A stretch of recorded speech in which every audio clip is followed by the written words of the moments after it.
یہ programme breaking barriers میں آپ کی ہوسٹ عالیہ آپ کے سامنے، اور ہمیں آج جوائن کرے ہیں barrister Hamid Bashani sir. Thank you so much کہ آپ نے میرے پروگرام کے لیے وقت نکالا. آپ کا شکریہ جی، تھینک یو. بیرسٹر صاحب، اس وقت ہمارے پاس خبر یہ ہے، میں دیکھ رہی تھی کہ پاکستان کے جو واٹس ایپ گروپس ہیں اس میں خبریں شیئر ہوتی رہتی ہیں، خاص طور پر جو پاکستان، انڈیا، بنگلہ دیش، افغانستان کے حوالے سے، اور بھی دیگر کئی خبریں. تو ایک خبر جو ایک واٹس ایپ گروپ میں پوسٹ ہوئی جس پہ میری نظر پڑی، بڑی ہی اہم خبر ہے، اس لیے میں نے سوچا کہ آپ سے بہتر ایکسپرٹ جو ہے اس کے اوپر کون بات کر سکتا ہے. سر، یہ پاکستان کی ہسٹری کی جب ہم بات کرتے ہیں تاریخ کی، تو ہمیں ظاہر ہے کہ بہت سے ایسے واقعات ملتے ہیں جس کے اوپر بڑی ڈیبیٹ کی جاتی ہے، جس میں کہ وہ جنگیں بھی ہیں جو کہ انڈیا کے ساتھ لڑی گئی. اچھا، اب اس میں ایک بڑا جو سانحہ پاکستان کا کہا جاتا ہے کہ وہ یہ کہ ملک ٹوٹ گیا اور بنگلہ دیش بن گیا، مشرقی پاکستان علیحدہ ہو گیا. اس پر ابھی تک نہ صرف یہ کہ اس کو اس طریقے سے دیکھا جاتا ہے، اس کے اوپر شاعری کی گئی، لٹریچر لکھا گیا کہ بھئی یہ کیا ہو گیا، اور اس کی جو پولیٹیکل بیک گراؤنڈ ہے اس کے اوپر بھی ہم بات کرتے ہیں. آپ کے ساتھ بھی کئی بار بات ہو چکی ہے. لیکن سر، اس کے اندر جو کئی دفعہ یہ کہا جاتا ہے کہ وہاں پر جو کچھ ہوا خواتین کے ساتھ اور بہت سارے ایسے واقعات، اس کے اوپر اب ڈھاکہ ٹریبیون میں یہ خبر پبلش ہوئی ہے جس سے لگ رہا ہے کہ پاکستان کے خلاف ایک اور محاذ کھلنے جا رہا ہے. اس میں یہ ہے کہ جو بنگلہ دیش کے فورن منسٹر ہیں حسن،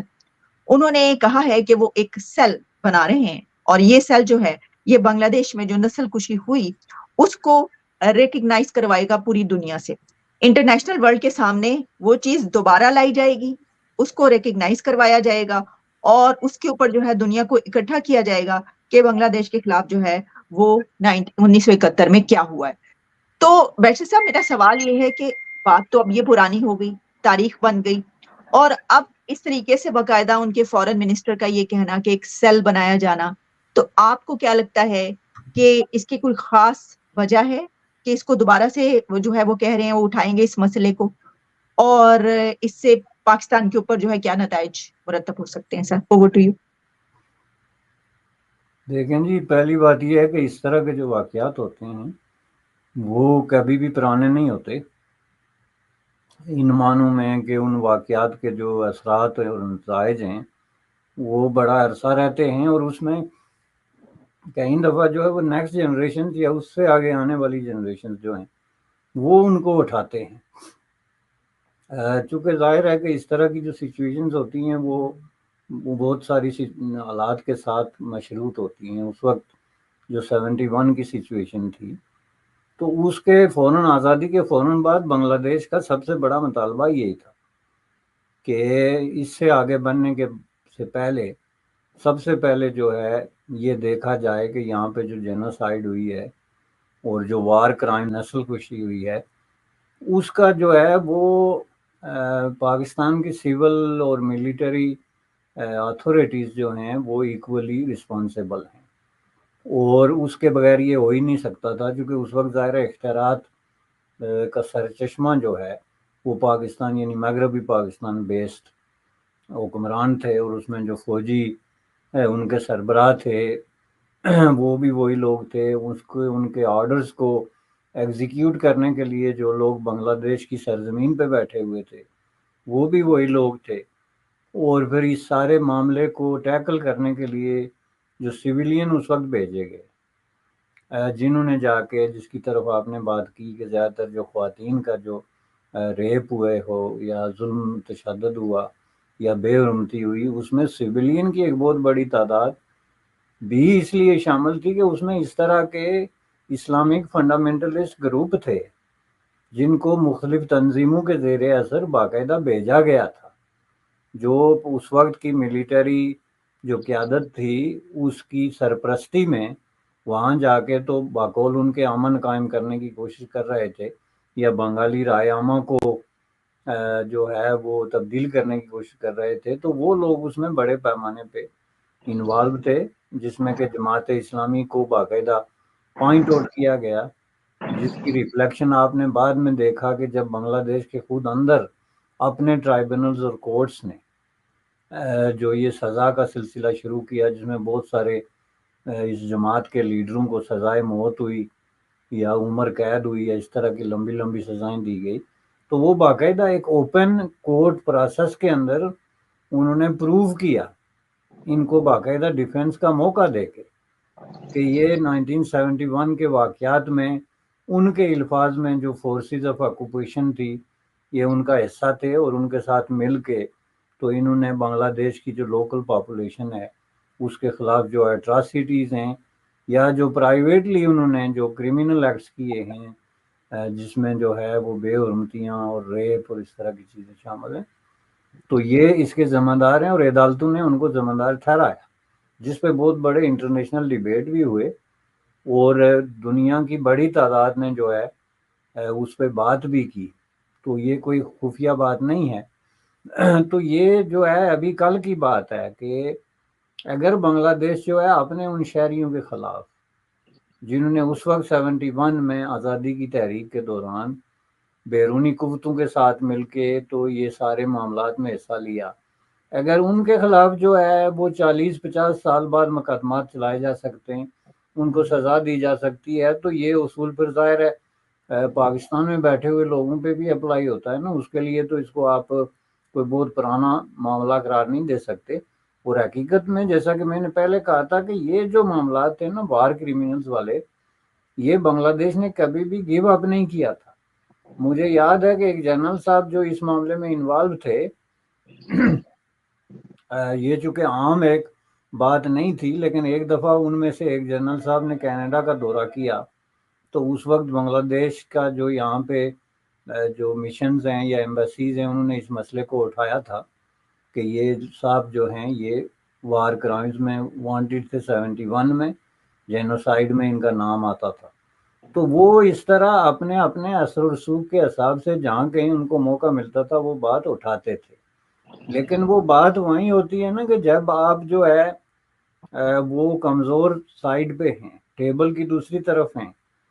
تو آپ کی بات کوئی نہیں سنتا۔ اب ظاہر ہے بنگلہ دیش اس پورے پروسیس سے گزر کے بہت نیچے گیا،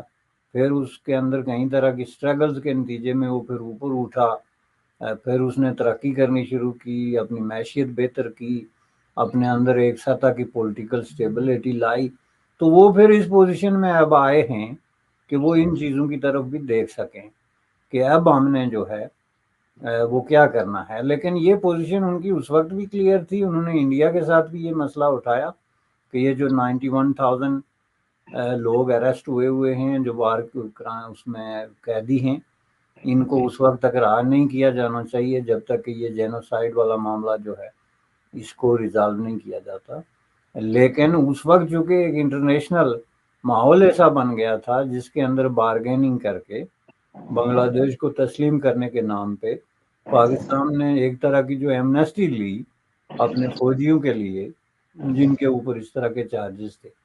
لیکن وہ ایمنیسٹی جو ہے وہ کسی بھی طریقے سے اس کی کوئی جیوریڈک انٹرنیشنل حیثیت نہیں، تو اس میں بنگلہ دیش کا کوئی بھی حکمران کسی وقت کوئی نسل آج کا یا کل کا اس کو اٹھا سکتا ہے۔ اور یہ الگ بات ہے کہ دنیا میں جو ہے وہ پالیٹکس کا کیا اس وقت رجحان ہے، لیکن اس وقت جو سچویشن ہے وہ پاکستان بیسکلی ایک آئسولیٹڈ ملک ہے جنوبی ایشیا میں، اور انٹرنیشنلی ٹوٹلی آئسولیٹڈ، اور ظاہر ہے اس طریقے سے اب یہ بنگلہ دیش کی جو ہے کو فیس کرنے کی پوزیشن میں بھی نہیں ہے،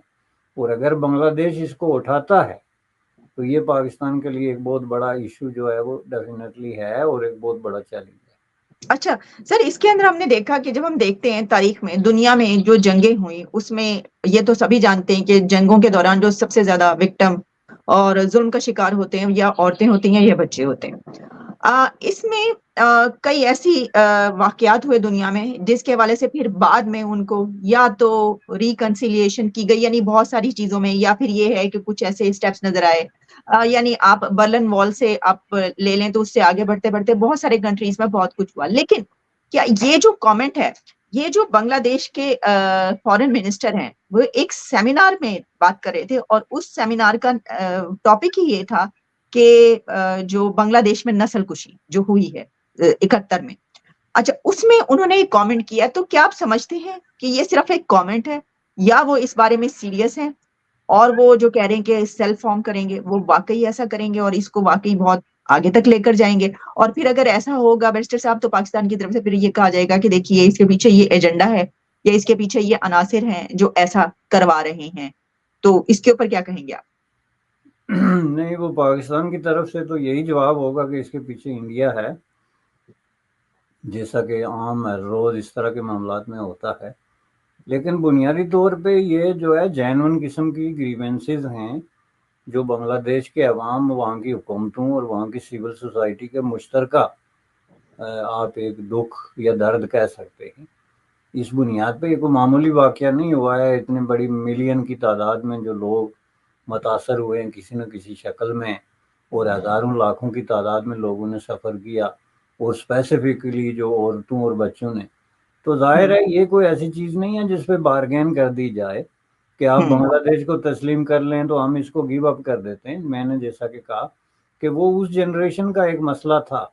لیکن کوئی بھی نیکسٹ جنریشن آ کے تو یہ آرگومنٹ نہیں مانے گی کہ آپ ہمیں تسلیم کر لیں، چونکہ ان کو اس بات کی کوئی پرواہ نہیں رہی ہے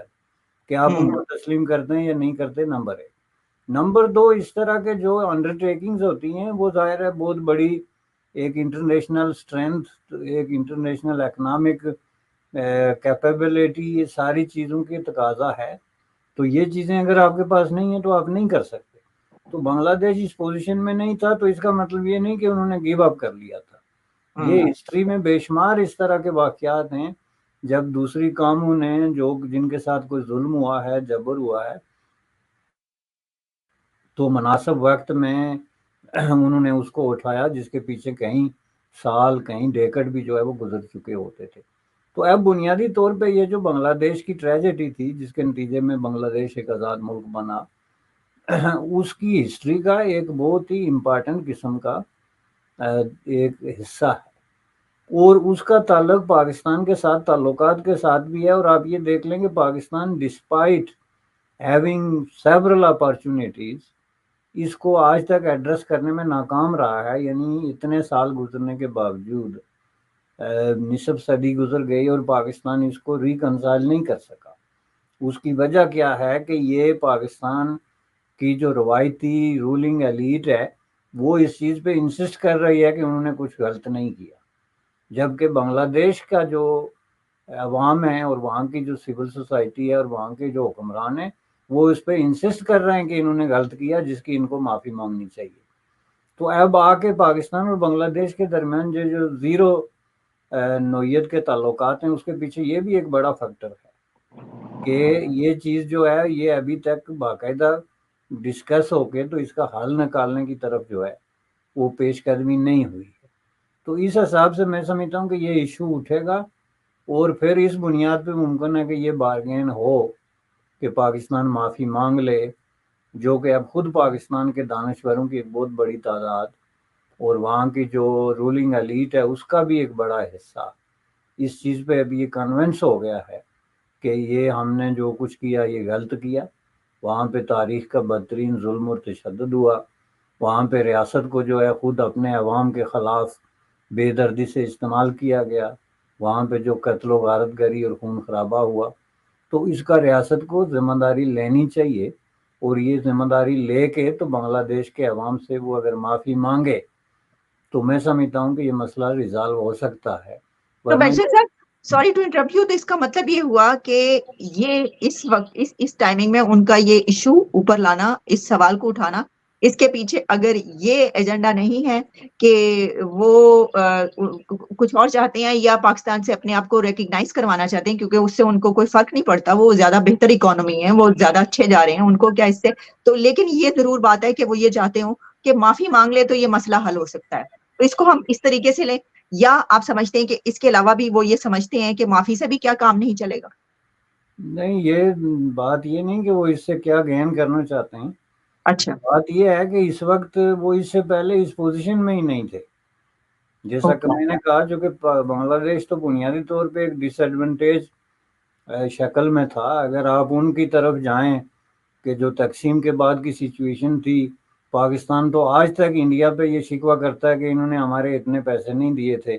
یا اتنی کرسیاں نہیں دی تھی، یا اتنے فوجی نہیں دیے تھے. تو واٹ اباؤٹ بنگلہ دیش، جو آبادی کے اعتبار سے آپ سے بڑا ملک تھا؟ تو اس میں کیا پاکستان نے وہ سارے جو ان کا حصہ بنتا تھا، جو ایسٹس تھے، جو ان کی جو ہے وہ پیسے تھے، جو ان کی جائیدادیں تھی، وہ انہوں نے ریٹرن کر دی تھی. ظاہر ہے اس طرح کی بات نہیں ہے, یہ ایک ان ریزالوڈ ایشو ہے اب تک بھی. یہی وجہ ہے کہ یہ پوری طرح سے دو ملک آپس میں ریکنسائل نہیں کر سکے. لیکن بنگلہ دیش اس کو اٹھا اس لیے نہیں سکا کہ بنگلہ دیش ظاہر ہے بنیادی طور پہ ایک ڈس ایڈوانٹیج قسم کی سچویشن میں تھا, غریب ملک تھا جو اتنے بڑے ٹریجک قسم کے واقعات سے گزر کے تو دوبارہ اپنے پاؤں پہ کھڑا ہونے کی کوشش کر رہا تھا. تو ظاہر ہے کہ اس کے مقابلے میں پاکستان ریلیٹیولی ایک سٹیبل کنٹری تھی جو کہ گزشتہ 10 سالوں میں جو ہے ان کی اپنی حرکات و سکنات کی وجہ سے اس سطح پہ آ گئی ہے کہ بنگلہ دیش جو ہے وہ اس سے برابری کی بنیاد پہ بات کر کے تو اس سے کوئی اس طرح کا مطالبہ کر سکتا ہے. تو اس کی وجہ یہ ہے کہ وہ ابھی ایسی سچویشن میں آئے ہیں کہ یہ مطالبہ کر سکیں. پہلے وہ اس سچویشن میں تھے ہی نہیں, irrespective آف کہ اس کا ان کو فائدہ یا نقصان کیا ہوتا.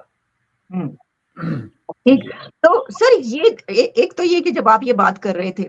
ایسٹس کی, تو میں تو یہ سوچ رہی تھی کہ اب تو کچھ بچا ہی نہیں, جو وہ والے ایسٹس تھے وہ بھی لوٹا دیے, ان کے بھی تو دیں گے کیا؟ اگر وہ ڈیمانڈ کر لیں تو ہے کیا پاکستان کے پاس دینے کے لیے؟ وہ تو کہے گا آپ دے دیں کچھ. تو لیکن سر جو میرا سوال ہے ایک آخری آپ سے, وہ یہ ہے کہ ہم یہ دیکھ رہے ہیں کہ بنگلہ دیش کی بھی پوری دنیا کے ساتھ ان کی سے ہے, جیسے وہ کہہ رہے ہیں ہم اکٹھا کریں گے, وہ کر سکتے ہیں اس کے اوپر اکٹھا کافی اس کو, تو وہ یہ کہہ رہے ہیں کر سکتے ہوں گے, تو وہ کہہ رہے ہیں. اسی طریقے سے ہم یہ دیکھ رہے ہیں کہ جو طالبان ہیں وہ تک اب بات کر رہے ہیں دوسرے کنٹریز کے ساتھ, اور اب تو ایران کے ساتھ ان کی جو ہے وہ بات چیت ہو رہی ہے چابہار کے لیے, اور جو انڈیا ہے ان کے ساتھ بھی طالبان کی بڑی جو ہے وہ اس وقت ایک ڈیل زبردست ہوئی, اور وہاں پر اب ان کے بڑے اچھے تعلقات ہو گئے. تو پاکستان جو اصل میں وہاں پر تھا, یا یہ آپ جانتے ہیں کہ مسلم امہ اور غلامی کی زنجیریں توڑی تھی, تو پاکستان کے تعلقات اس طریقے سے بنگلہ دیش کی طرح بھی دنیا کے ساتھ نہیں ہے, اور اب تو طالبان سے بھی پیچھے رہ گئے کہ طالبان کے بن رہے ہیں سب سے, لیکن پاکستان کے ساتھ جو ہے ان کے تعلقات ختم ہو گئے, جنگ تک بات پہنچ گئی. تو کیا آپ سمجھتے ہیں کہ یہ مطلب بس دس از دی لاسٹ پوائنٹ, یا یہ سب سے لوئسٹ پوائنٹ ہے تعلقات کا, ریلیشنز کا, کہ طالبان تک سے جو ہے تعلقات نہیں بنا پا رہا پاکستان؟ دیکھیں جی, پہلی بات یہ ہے کہ یہ اس میں دو میتھ کریٹ ہوئی اور ان کو زبردستی سامنے لایا گیا. ایک میتھ یہ تھی کہ اصل میں پاکستان کا بہت بڑا انفلوئنس ہے افغانستان میں, اور پاکستان افغانستان کو کنٹرول کرنے کی پوزیشن میں ہے, اور اس میتھ کو جو ہے وہاں جا کے چائے پی کے اور اس طرح کے چھوٹے موٹے اقدامات کر کے تو انٹرنیشنلی ہائی لائٹ کرنے کی کوشش کی گئی کہ ہم جو ہے وہ افغانستان پہ کو بہت زیادہ انفلوئنس ایکسرسائز کرتے ہیں, وچ واز ناٹ کریکٹ. اور سیکنڈلی کہ یہ افغانستان میں صرف پاکستان سے بات کرتا تھا, کسی اور سے نہیں کر رہا تھا, ایسی کوئی بات نہیں تھی. افغانستان ڈے ون سے لے کے جو طالبان یا وداؤٹ طالبان, اس سے پہلے یا اس کے بعد, ان سب قوتوں کے ساتھ پاکستان کی نسبت زیادہ کنسٹرکٹیو اور زیادہ انگیجنگ قسم کی ریلیشن شپ میں رہا ہے, جس میں انڈیا بھی تھا. انڈیا کے ساتھ جس طرح کی گزشتہ 10-15 سالوں میں افغانستان کی ریلیشن شپ رہی ہے وہ بہت زیادہ کنسٹرکٹیو رہی ہے. جو کچھ ٹینجیبل چیزیں جو ہوتی ہیں, جو مادی ٹھوس بنیادوں پہ تھی, کہ آپ وہاں پہ کوئی ایئرپورٹ بنا رہے ہیں, کوئی یونیورسٹی بنا رہے ہیں, کوئی چیز بنا رہے ہیں, اسی طرح ان کا جو ہے ایران کے ساتھ بھی, دوسرے ملکوں کے ساتھ بھی انٹریکشن جو ٹھوس بنیادوں پہ تھا یہی تھا. پاکستان کے ساتھ جو یہ بنا کے پیش کیا جا رہا تھا پاکستان کی طرف سے انٹرنیشنل بارگیننگ کے لیے, جو کہ روایتی طور پہ پاکستان کی رولنگ ایلیٹ کے پاس ایک ٹول رہا ہے کہ انٹرنیشنل کمیونٹی کو یہ تاثر دیا جائے کہ ہم افغانستان میں جو چاہیں کر سکتے ہیں, تاکہ افغانستان کے معاملات کے حوالے سے کوئی بھی جو ڈیسیجن میکنگ کا پروسیس ہے اس میں نہ صرف ہمیں باہر نہ کیا جائے بلکہ ہمیں ہی اختیار دے دیا جائے کہ ہم جو مرضی کریں, جس طرح کہ جنیوا ایکارڈ میں ہوا تھا. جنیوا ایکارڈ کے جو لوگ تالیاں بجاتے ہیں, ایسنشلی کیا ہوا تھا کہ طالبان کو پاکستان کے حوالے کر دیا گیا تھا. That's it, there was nothing more nothing less in Geneva accord, کہ یہ جو حکومت بنی ہے یہ جانے اور پاکستان جانے, اور یہی وہ بات تھی جو پاکستان چاہتا تھا. اس کی گزشتہ 10 سال کی اس وقت کی جو خون خرابہ تھا اس کا آؤٹ پٹ کے طور پہ, اور آخر میں انہوں نے اس کو لے لیا. جنیوا ایکارڈ کا مطلب یہی تھا کہ باقی سب فارغ اور پاکستان جو چاہے افغانستان میں کرے. جو انہوں نے کیا جس کے نتیجے میں وہاں مولا عمر جیسا رجیم اسٹیبلش ہوا اور اس کا جو فال آؤٹ ہوا وہ سب کے سامنے. یہ دوسری دفعہ تھا کہ جب پاکستان جو ہے وہ جنیوا ایکارڈ ٹائپ کی کوئی آؤٹ پٹ چاہتا تھا کہ اگر امریکہ نہیں کر رہا ہے تو اس کا مطلب یہ ہے کہ اس کے بعد ہم ہیں چونکہ ہم کابل میں جا کے بیٹھ کے طالبان کے ساتھ چائے پی سکتے. تو یہ تاثر دے دیا گیا تھا دنیا کو, جس کی فوراً افغانیوں نے جو ہے تردید کرنے کی کوشش کی اور اس تاثر کو انہوں نے غلط ثابت کرنے کی کوشش کی, یہاں تک کہ نوبت لڑائی تک بھی پہنچی. یہ اسی تاثر کو دور کرنے کی افغانی کوشش تھی جو سرحدوں پہ جھڑپیں ہوتی رہی یا ایک دوسرے کے خلاف ہتھیار اٹھائے جاتے رہے. اس کی ایک مثال آپ یہ دیکھیں نا, تحریک طالبان اور یہ دہشت گردی, کہ جب ان کو ضرورت پڑتی ہے تو راتوں رات دہشت گردی ایک بہت بڑا طوفان بن کے تو ملک کے مستقبل پہ چھانا شروع ہو جاتا ہے اور لگتا ہے کہ اب یہ ملک گیا. دوسرے دن ودن 24 آورز لگتا ہے کہ کبھی دہشت گردی اس ملک کے قریب سے نہیں گزری. تو یہ ریئل دنیا میں تو پاسبل نہیں ہے. ایون آپ اتنا کنٹرول رکھتے بھی ہیں تو دہشت گردی کو اس طریقے سے ایلیمینیٹ کرنے کے لیے 2-4 ہفتے تو چاہیے ہوتے ہیں نا.